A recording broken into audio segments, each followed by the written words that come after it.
Bonsoir Pierre Gattaz. Toi. Qu'avez-vous retenu de ce déplacement aujourd'hui dans la Manche ?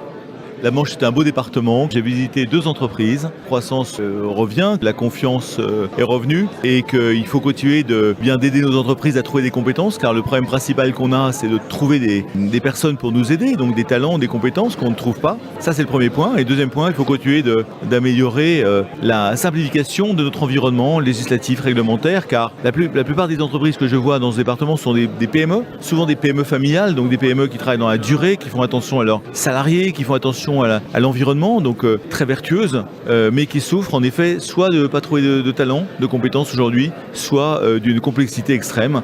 J'ai le cas d'une entreprise que j'ai visitée tout à l'heure, Saint-André Plastique, qui m'a dit avoir mis 3 ans ou 3 ans et demi à récupérer l'autorisation d'agrandir son usine. 3 ans ou 3 ans et demi, c'est beaucoup trop.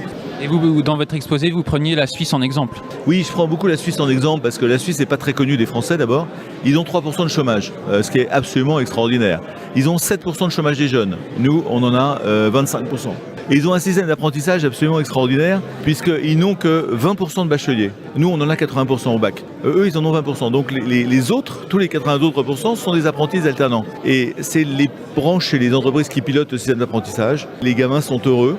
Ils ont un métier, ils peuvent changer de métier s'ils veulent, donc il y a des passerelles possibles, et ils peuvent aller jusqu'à technicien, ingénieur, chef d'entreprise s'ils veulent, très facilement. Ce sont des filières d'excellence en Suisse. Et c'est comme ça qu'il faut qu'on le gère en France. Et juste une dernière question, quels seront les principaux chantiers pour le MEDEF en 2018 ? C'est d'accompagner les réformes actuelles, faire en sorte qu'il n'y ait pas des zigs et des zags.